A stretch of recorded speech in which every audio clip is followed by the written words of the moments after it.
ونستعينه ونستغفره ونعوذ بالله من شرور أنفسنا ومن سيئات أعمالنا من يهده الله فلا مضل له ومن يضلله فلا هادي له وأشهد أن لا إله إلا الله وحده لا شريك له وأشهد أن محمدا عبده ورسوله أما بعد فإن خير الحديث كتاب الله وخير الهدي هدي محمد صلى الله عليه وسلم وشر الأمور محدثاتها وكل محدثة بدعة وكل بدعة ضلالة وكل ضلالة في النار. يا أيها الذين آمنوا اتقوا الله حق تقاته ولا تموتن إلا وأنتم مسلمون.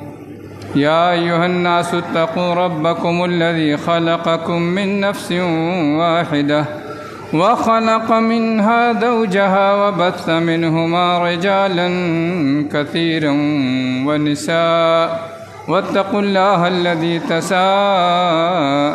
به والأرحام إن الله كان عليكم رقيبا. يا أيها الذين آمنوا اتقوا الله وقولوا قولا سديدا يصلح لكم أعمالكم ويغفر لكم ذنوبكم ومن يطع الله ورسوله فقد فاز فوزا عظيما. وقال الله تبارك وتعالى في كلامه المجيد ولا تباشروهن وأنتم عاكفون في المساجد. وقال النبي صلى الله عليه وسلم عن عائشة رضي الله عنها قالت أن النبي صلى الله عليه وسلم كان يعتكف العشر الأواخر من رمضان حتى توفاه الله ثم اعتكف أزواجه من بعده. رواه البخاری.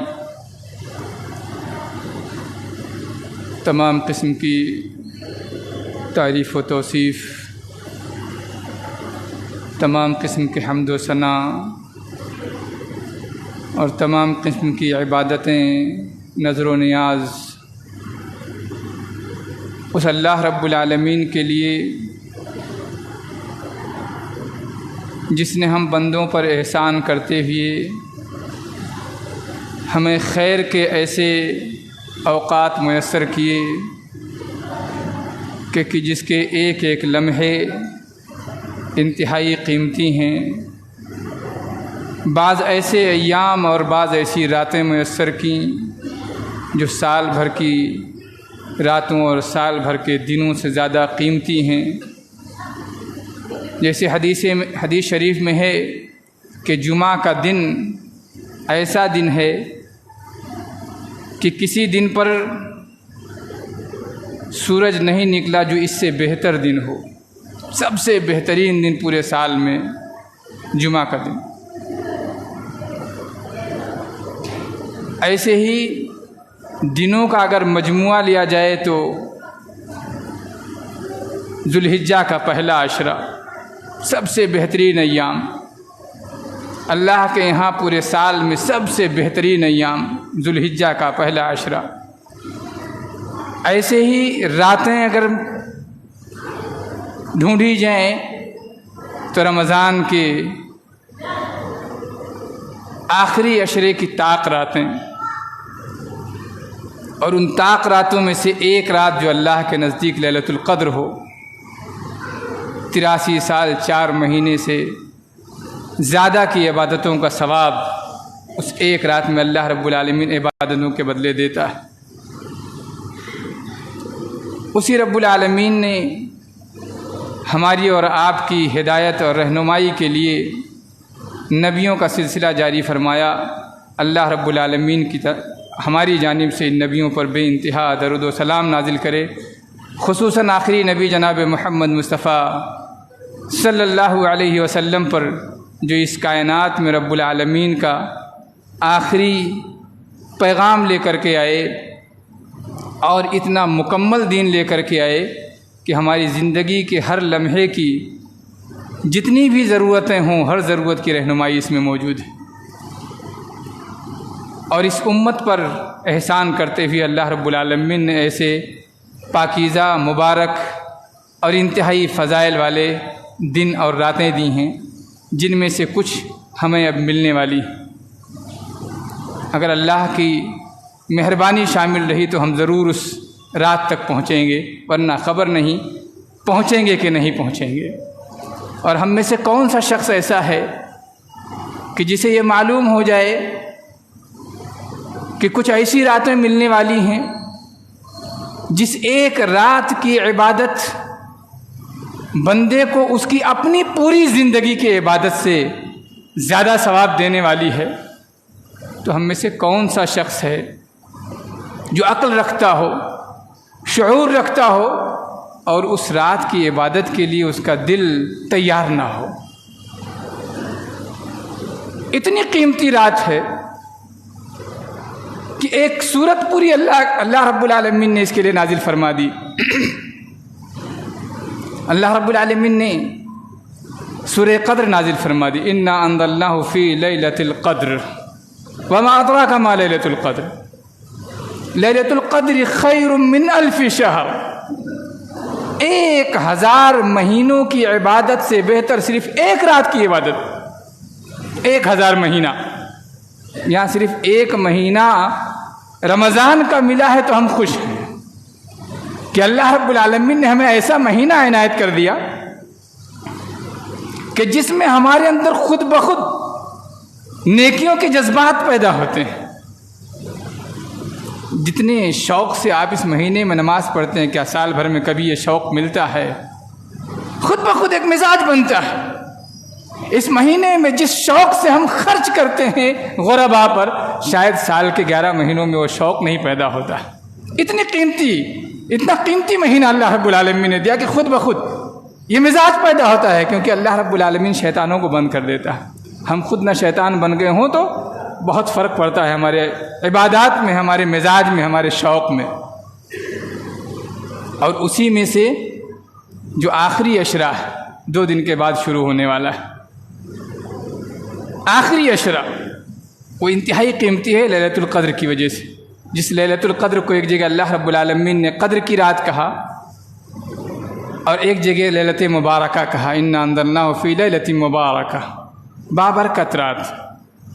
ان راتوں کے تلاش میں، ان راتوں کو پانے کے لیے، اور اس لیے کہ یہ راتیں قیمتی ہیں، اس لیے کہ ان راتوں کی عبادت، ایک رات کی عبادت 1000 مہینے کی عبادت سے بڑھ کر ہے۔ اس ایک رات میں اگر ایک مرتبہ الحمدللہ کہا تو سمجھیے 1000 بار سے زیادہ کہہ لیا۔ کتنا بڑا فائدہ ہے۔ 2 رکعت نفل ادا کی، وہ 1000 راتیں ہم نے 2 رکعت نفل ادا کی۔ ایک قرآن اس رات میں قرآن پڑھ لیا، اس رات میں قرآن مجید جتنا پڑھا وہ ہم نے 1000 راتیں پڑھی ہیں۔ اتنی قیمتی ہے۔ رمضان کا مہینہ چل رہا ہے، بعض دکانوں پہ بورڈ لگ گئے ہوں گے، 2 خریدو 2 فری، تو نتیجہ کیا ہوتا ہے؟ بقیہ دکانوں سے لوگ بھاگ کر کے وہیں پہنچ جاتے ہیں۔ حالانکہ ایسا ہوتا نہیں ہے، دھوکہ ہوتا ہے، وہ 2 کی قیمت لے لیتے ہیں، لیکن یہاں ایسا نہیں ہے۔ یہاں ایسا نہیں ہے، یہ رب العالمین کا قانون ہے، جس کو چاہے جتنا چاہے دے دے، اس کے یہاں کمی نہیں ہے۔ اس لیے ایک رات کی عبادت کا 1000 رات کی عبادت سے زیادہ ثواب دے دیا، اور اسی کا نتیجہ تھا کہ محمد رسول اللہ صلی اللہ علیہ وسلم ان 10 راتوں کا اعتکاف کیا کرتے تھے۔ بلکہ ایک روایت میں ہے، صحیح روایت، کہ اللہ کے رسول صلی اللہ علیہ وسلم نے پورے رمضان بھر کا اعتکاف کیا، اور وہ اس طریقے سے ہوا کہ اللہ کے رسول صلی اللہ علیہ وسلم نے پہلے ہی دن سے اعتکاف شروع کر دیا، رمضان کا پہلا دن۔ 10 دن مکمل ہوئے، حضرت جبرائیل علیہ السلام آئے اور حضرت جبرائیل علیہ السلام نے کہا ان الذی تطلب امامک، آپ جس کی تلاش میں اور آگے ہے، آپ جس کی تلاش میں ہیں وہ اور آگے ہے۔ تو 10واں اور اگلا 10 دن آپ صلی اللہ علیہ وسلم نے اعتکاف کر لیا، 20 دن ہو گئے مکمل۔ اور جب 20 دن ہو گئے تو پھر حضرت جبرائیل آئے اور حضرت جبرائیل نے پھر وہی جملہ ارشاد فرمایا ان الذی تطلب امامک، آپ جس منزل کی تلاش میں اور آگے ہے۔ جبکہ 20 دن ہونے کے بعد اللہ کے رسول صلی اللہ علیہ وسلم نے شام ہی کو اعلان فرما دیا کہ بھئی یہ لوگ اپنے اپنے گھر جاؤ، ہو گیا، اعتکاف کر لیا۔ اور ادھر بہت سارے صحابہ کرام اپنا خیمہ اتارے اور پہنچ گئے گھر، فرصت مل گئی، کام ہو گیا تھا۔ لیکن 20 کی صبح ہی آپ نے فجر کے بعد اپنے خیمے سے اپنا سر نکالا اور کہا لوگوں جن لوگوں نے میرے ساتھ اعتکاف کیا ہے پھر سے اعتکاف میں ٹھہر جاؤ، اس لیے کہ جس کی تلاش ہے، جس کی تلاش ہے مجھے بتایا گیا کہ وہ اس آخری عشرے میں، اور پھر آپ صلی اللہ علیہ وسلم نے اس آخری عشرے کا بھی اعتکاف کر لیا۔ کس کے لیے؟ شب قدر کی تلاش کے لیے، شب قدر کی تلاش کے لیے۔ پہلا 10، پھر دوسرا 10، پھر تیسرا بھی 10، 3 10 رہتے ہیں آپ صلی اللہ علیہ وسلم نے شب قدر کے تلاش کے لیے کیا۔ کیا کیا؟ اعتکاف کیا۔ تو گویا اعتکاف ایک انتہائی قیمتی عمل ہے، ایک انتہائی افضل عمل ہے، جس کے ذریعے سے بندہ لیلۃ القدر کو تلاش کرتا ہے، اس لیلۃ القدر کو تلاش کرتا ہے جو لیلۃ القدر 83 سال 4 مہینے سے زیادہ کی عبادتوں کا ثواب ایک رات میں دے دیتا ہے۔ اس کے لیے اعتکاف کے لغوی معنی ہوتے ہیں لزوم الشیء وحبس النفس علیہ، کسی چیز کو لازم پکڑ لینا اور اپنے آپ کو اس کام کے لیے روکے رکھنا۔ اور اسی لیے بعض علماء نے اس کے شرعی معنی کیا اقامت فی المسجد، مسجد میں ٹھہر جانا، مسجد میں ٹھہر جانا۔ اور بعض لوگوں نے اس میں تھوڑا سا اضافہ کیا المکث فی المسجد من شخص مخصوص بصفت مخصوص، مخصوص فرد کی جانب سے مخصوص عبادت کے لیے مسجد میں ٹھہر جانا، مسجد لازم ہے۔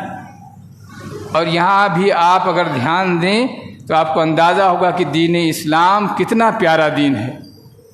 اللہ کی عبادت کے لیے بندے کو دنیا سے الگ نہیں کرنا چاہتا، جیسے ہمارے یہاں بہت سارے دھرموں میں ہے کہ پوری دنیا سے الگ تھلگ کٹی بنا لو پہاڑ میں، جنگل میں، اور وہیں اللہ کی عبادت کرتے رہو، اپنے معبود کی عبادت کرتے رہو، دنیا سے الگ تھلگ ہو جاؤ، کچھ نہیں کرنا ہے، کسی سے نہیں ملنا جلنا ہے۔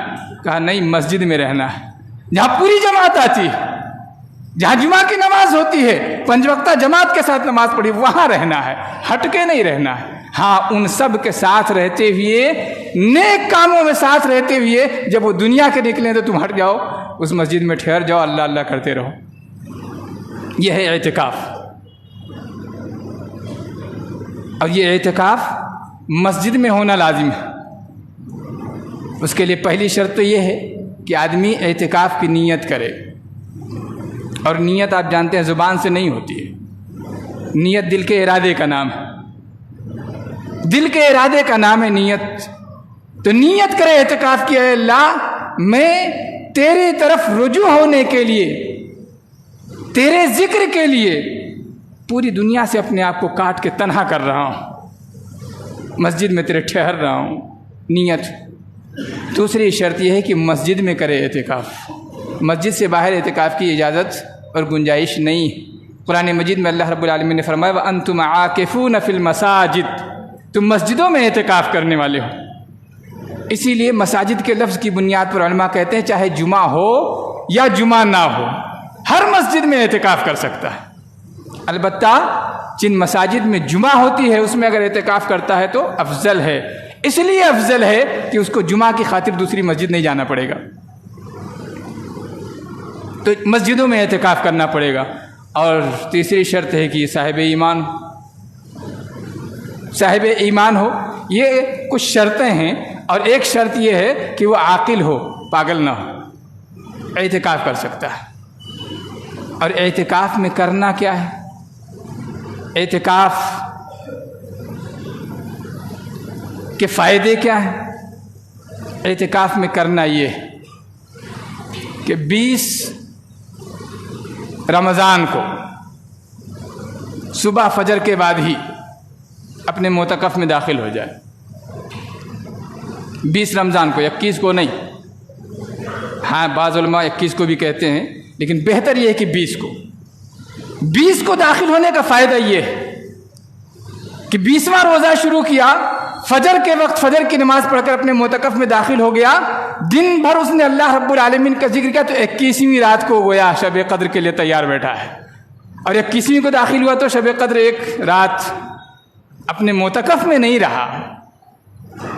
تو افضل طریقہ یا راجح یہ ہے کہ 20 کو فجر کی نماز کے بعد اپنے معتکف میں داخل ہو جائے، اور دن بھر اللہ رب العالمین کا ذکر کرنے کے بعد رات کو شب قدر کی تلاش کے لیے تیار بیٹھا رہے۔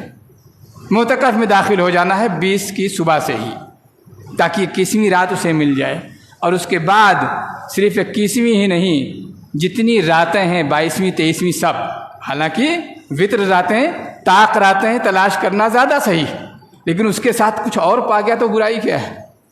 2 پر 2 فری تھا، چوتھا بھی پا گیا، 5واں بھی، تو کیا خراب ہے؟ یہ تو اللہ کا احسان ہے نا، اللہ کا احسان ہے۔ اگر وہ چاہتا تو ایک بتا دیتا خالص کہ 21ویں ہے، 25ویں ہے، 27ویں ہے، نہیں بتایا۔ ہم میں سے کوئی سوچ سکتا ہے کہ اللہ نے زیادہ محنت لے لی بلا سبب، ستا دیا ہم کو، نعوذ باللہ، ستایا نہیں ہے، یہ اس کا احسان ہے، تو سمجھنے کی چیز ہے۔ بھائی ہم 2 کلو لے جانے والے تھے، گھر پہ آئے تھے تھیلا لے کر کے بازار 2 کلو، مگر کسی نیک شخص نے اس میں 2 کلو اور ڈال دیا، تو غلطی ہوئی کہ بھلائی ہوئی؟ بوجھ تو محسوس ہو رہا ہے، لگ رہا ہے کہ ہم 2 ہی کلو لے جانے والے تھے، 4 کیوں ہو گیا؟ لیکن جب گھر پہنچے تو بڑی خوشی ہوئی کہ ہاں صاحب 4 کلو 4 دن چلنے والا ہے، اضافہ ہو گیا ہمارے لیے۔ تو اللہ رب العالمین نے جو 6 راتیں زیادہ دی ہیں، 4 راتیں، 5 ہیں، 5 میں سے ایک ہی ہے، 4 زیادہ دے کر کے احسان کیا ہے، کمی ہمارے ساتھ، ہم کو زیادتی میں مبتلا نہیں کیا ہے، اللہ کا احسان ہے۔ اور اس کے علاوہ اور راتیں بھی جاگتے رہے تو اور نیکیاں پا گئے، اور نیکیوں کا محتاج کون نہیں ہے؟ کسے ضرورت نہیں ہے؟ کون سا شخص ایسا ہے جو قیامت کو تصور میں لائے اور دیکھے کہ جنت کی خریداری کے لیے مجھے دونوں لب سکے بھرے ہوئے ہونے چاہیے، نیکیوں سے میرا تھیلا بھرا ہوا ہونا چاہیے، اور دیکھے کہ نہیں کچھ کم ہیں 4 سکے، کیسا محسوس ہوگا؟ دنیاوی اعتبار سے سمجھنے کی کوشش کریں۔ عید کے دن خریداری، عید سے پہلے عید کی خریداری کے لیے گئے بازار، 1000 روپے لے کے پہنچے تھے، اور وہاں بل بن گیا 1200، تو کیا ہوگا؟ نہ ہو جیب میں، اور یہ محسوس ہو کہ میں اپنے بچے کو نیا کپڑا نہیں پہنا سکتا، نتیجہ کیا ہوگا؟ دل کے کتنے ٹکڑے ہوں گے؟ یہ تو دنیاوی معاملہ، حالانکہ پھر گھر سے آ کر دوبارہ جا کے لے سکتے، تو وہاں یوم یفر المرء من اخیہ وامہ وابیہ وصاحبتہ بنیہ، ایک نیکی باپ سے مانگنا چاہے گا بیٹا، تلاش میں دوڑے گا، بیٹا بڑی خدمت کی تھی تیری، 25 سال تک پالا تھا، اور بہت ہی نیک بیٹا باپ کے پاس دوڑا ہوا جائے کہ ابا میں نے بڑی خدمت کی تھی، ایک نیکی ہے کوئی دینے والا؟ ساری محبتوں کے باوجود وہاں کچھ نہیں دینے والا، کچھ نہیں دے سکتا۔ اس دن یہی نیکیاں کام آئیں گی جن کو ہم سمجھتے ہیں کہ اللہ رب العالمین نے 4 راتیں زیادہ کیوں جگہ دی ہیں۔ تو جاگیں اعتکاف، لیکن ہمارے ہاں جو مزاج ہے اعتکاف کے سلسلے میں، وہ مزاج یہ ہے کہ بہت سارے لوگ یہ سوچتے ہیں کہ سال بھر تو بہت جھمیلے میں رہے، کچھ دن اپنے دوستوں کے لیے فری کر لیتے ہیں، نعوذ باللہ۔ ہم نے دیکھا بعض سائٹس پر اس قسم کے سوالات موجود ہیں کہ لوگ اعتکاف میں جب بیٹھتے ہیں تو اپنا ایک خانہ متعین کر لیا اور پھر اس کے بعد دن بھر دوستوں کا جمگھٹ لگا ہوا رہا، دنیا بھر کی باتیں چلتی رہیں۔ تو کیا یہ درست ہے؟ ارے اپنے گھر سے یہ نیت کر کے نکلے تھے کہ اللہ کی خاطر دنیا سے الگ ہوں گے، الگ کہاں ہوئے؟ آپ نے اللہ کی خاطر کہاں وقت بتایا؟ آپ نے دوستوں میں وقت خرچ کر دیا۔ اسی طریقے سے کچھ لوگوں کا معاملہ یہ ہوتا ہے کہ ان کے گھر والے سوچتے ہیں اچھا موقع ملا، سارے بچوں کو چھوڑا اور سنبھالیں گے، وہاں بچوں کو چھوڑ دو سنبھالیں گے، یا فلاں بچہ قرآن پڑھنے کے لائق ہے چھوڑ دو قرآن پڑھائیں گے۔ اللہ کی خاطر آئے تھے کہ قرآن پڑھانے آئے تھے؟ اللہ کا ذکر کرنے آئے تھے یا بچوں کو سنبھالنے آئے تھے؟ اللہ کے بندو، یہ سب چیزیں درست نہیں ہیں۔ اور ویسے بھی مسجد میں اللہ رب العالمین نے اعتکاف کروایا تو اس میں مسجد کے وہ سارے آداب شامل ہیں جو آداب عام مسجدوں کے ہوتے ہیں۔ مسجد میں ویسے بھی شور ہنگامہ اور دنیا داری کی باتیں، خرید و فروخت جائز نہیں ہے۔ ایک مرتبہ حضرت سعید بن یزید رضی اللہ تعالیٰ عنہ راوی ہیں، وہ کہتے ہیں کہ ایک مرتبہ کچھ لوگ مسجد میں گفتگو کر رہے تھے زور زور سے۔ حضرت عمر نے ایک کنکری مجھ پر پھینکی، میں نے پلٹ کر دیکھا کنکری پھینکی کس نے، تو دیکھا خلیفۃ المسلمین نے پھینکا۔ متوجہ ہوا تو انہوں نے اشارہ کیا ان دونوں کو بلا کے لاؤ، ان دو بندوں کو بلا کے لاؤ۔ کہے میں ان دونوں بندوں کو بلا کے لایا ہے تو عمر نے پوچھا کہاں کے رہنے والے ہو؟ کہا طائف کے ہیں۔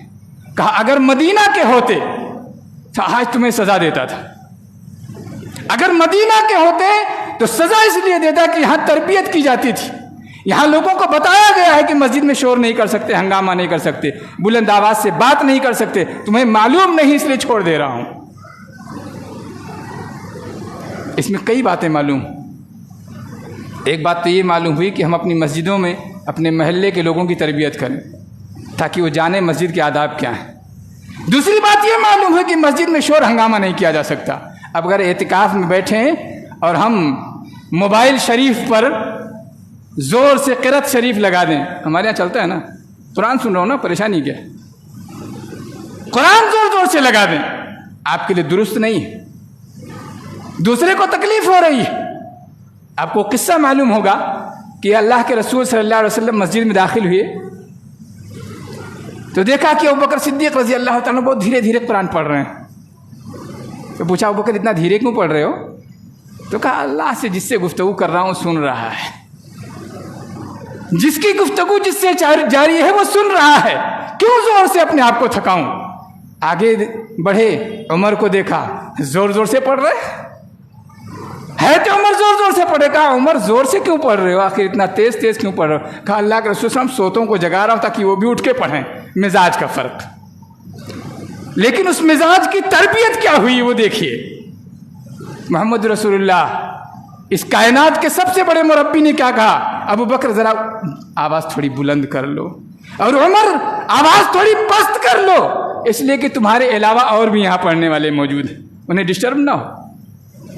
تو اگر مسجد میں آئے ہیں اور مستقل مسجد میں ٹھہرنے کی نیت سے آئے ہیں تو آپ کا گھر نہیں ہے، مسجد ہے، تب بھی وہ مسجد ہے۔ آپ کو ٹھہرنے کی اجازت اس لیے ہے کہ آپ پوری کائنات سے کٹ کر، دنیا کے جھمیلوں سے ہٹ کر، دنیا کے تمام تجارتوں سے، مشغولیات سے، اول فول سے اور دیگر تمام مصروفیات سے ہٹ کر اللہ کے گھر میں ٹھہر جاؤ، پورے آداب کے ساتھ ٹھہر جاؤ، اور پھر اللہ رب العالمین کے کلام کی تلاوت میں لگ جاؤ، اس کے ذکر میں لگ جاؤ، اس کے لیے سجدوں میں لگ جاؤ۔ سجدہ کتنی قیمتی چیز ہے۔ اعتکاف اسی لیے کہ سجدہ کر کے آدمی اللہ کا قریبی بن جائے۔ قرآن مجید میں وسجد وقترب، سجدہ کرو اور قربت حاصل کرو۔ اور ایک مشہور واقعہ، اللہ کے رسول صلی اللہ علیہ وسلم سے ایک صحابی جو بڑی خدمت کیا کرتے تھے، ایک دن اللہ کے رسول صلی اللہ علیہ وسلم نے ان سے پوچھا کہ اللہ کے بندے بڑی خدمت کی، بتا کیا چاہیے؟ اور اعتکاف میں ہو، اللہ پوچھ لے بندے کیا چاہیے تو سوچئے ذرا۔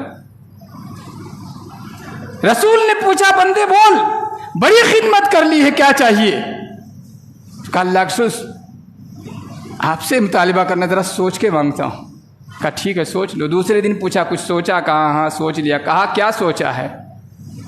کہا اسألک مرافقتک فی الجنہ، جنت میں آپ کا ساتھ چاہیے، آپ کی رفاقت چاہیے، آپ کی دوستی، جنت اور جنت میں آپ کی دوستی، جنت اور جنت میں آپ کا پڑوس۔ سوچ سکتے ہیں بھائی، ہم لوگ سوچ سکتے ہیں یہ جواب؟ شاید نہیں ذہن میں آئے گا۔ بنگلہ چاہیے، گاڑی چاہیے، بچے کی تعلیم چاہیے، صحت چاہیے، بیماری سے دوری چاہیے، پیسے چاہیے، یہ ہمارے خیالات ہیں۔ ان کے خیالات کیا تھے؟ جنت چاہیے، جنت میں رسول کی صحبت چاہیے۔ سبحان اللہ، اللہ کے رسول سے محبت ہو جائے تو یہی حالت ہوگی۔ جواب کیا ملا؟ فَأَعِنِّي عَلَى نَفْسِكَ بِكَثْرَةِ السُّجُودِ، خوب سجدے کرو، خوب سجدے کرو، میری مدد کرو تاکہ میں دعا کروں اللہ کے ہاں مقبول ہو جائے۔ تو اعتکاف کا مقصد یہی ہے، دنیا سے دور ہو جاؤ، خوب سجدے کرو، اتنے سجدے کرو، اتنی مرتبہ سر کو رب العالمین کے دربار میں جھکاؤ کہ بندگی ثابت ہو جائے کہ رب بندہ ہوں تیرا، ہٹ کے نہیں جاتا، اسی لیے دنیا کی مشغولیات سے الگ ہو گیا ہوں اور تیری عبادت کے لیے آ گیا۔ تو اعتکاف ایک مخصوص عبادت ہے، وہ عبادت اس لیے ہے تاکہ لیلۃ القدر کو تلاش کیا جا سکے، اور لیلۃ القدر کو اس لیے تلاش کیا جا سکے تاکہ 1000 مہینوں سے زیادہ کا ثواب مل سکے۔ اب مانی بات ہے، جب جس چیز کی تلاش میں ہیں، جس منزل کی طرف سفر کر رہے ہیں، اس منزل میں دنیا کا کوئی تصور نہیں، اس لیے دنیا داری کے تمام جھمیلوں سے الگ ہونا پڑے گا، دوستوں سے الگ ہونا پڑے گا، گھر والوں سے الگ ہونا پڑے گا، دنیا داری کی باتوں سے الگ ہونا پڑے گا، تجارت سے الگ ہونا پڑے گا، اول فون سے الگ ہونا پڑے گا، فضولیات سے الگ ہونا پڑے گا، جتنی قسم کی رب العالمین سے دور کرنے والی چیزیں ہیں ان سب سے الگ ہونا پڑے گا، اور وہ سارے کام جو رب العالمین کی قربت کا ذریعہ ہیں، چاہے وہ ذکر ہو، چاہے وہ تسبیح ہو، تحلیل ہو، تحمید ہو، سبحان اللہ الحمدللہ لا الہ الا اللہ کہنا ہو، قرآن مجید کی تلاوت ہو، قرآن مجید کو سمجھ کر پڑھنے کے ذرائع ہوں، تفسیر پڑھ رہے ہوں، ترجمے پڑھ رہے ہوں، اور اس کے بعد نوافل پڑھ رہے ہوں، یہ سارے کام کرتے ہوئے جب 10 دن بتائیں گے اور اس کے بعد نکلیں گے تو اپنے آپ میں فرق پائیں گے، دنیا کے جھمیلوں سے الگ رہ کر کے اللہ کو یاد کرنے کی لذت پائیں گے۔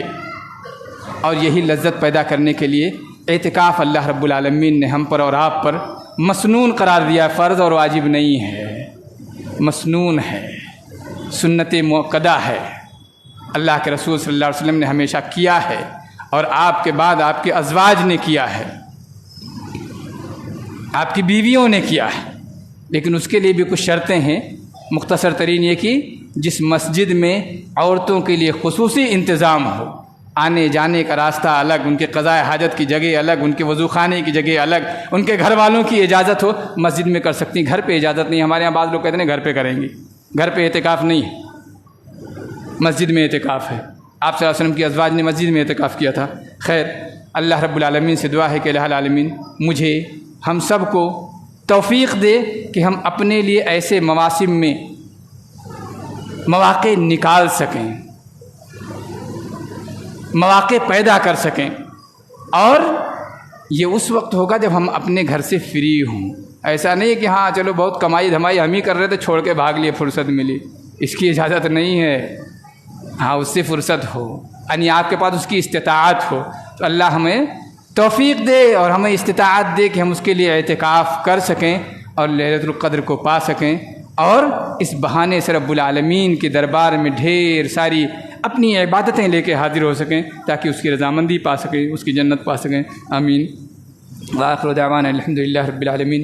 بارک اللہ لی ولکم فی القرآن العظیم ونفعنی وإیاکم بالآیات والذکر الحکیم، انہ تعالی جواد کریم ملک بالرؤوف الرحیم، فاستغفروہ انہ هو الغفور الرحیم۔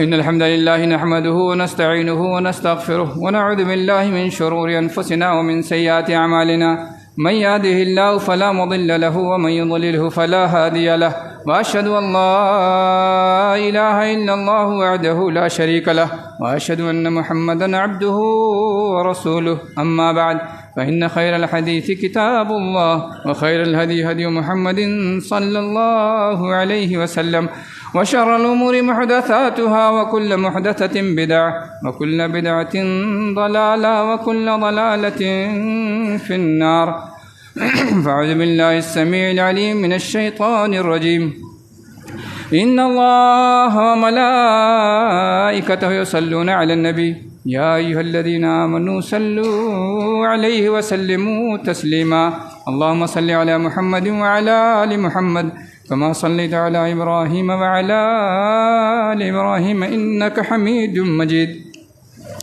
اللهم بارك على محمد وعلى آل محمد كما باركت على إبراهيم وعلى آل إبراهيم إنك حميد مجيد عباد الله رحمني ورحمكم الله إن الله يأمر بالعدل والإحسان وإيتاء ذي القربى وينهى عن الفحشاء والمنكر والبغي يعظكم لعلكم تذكرون اذكروا الله يذكركم وادعوه يستجب لكم ولذكر الله أكبر والله يعلم ما تصنعون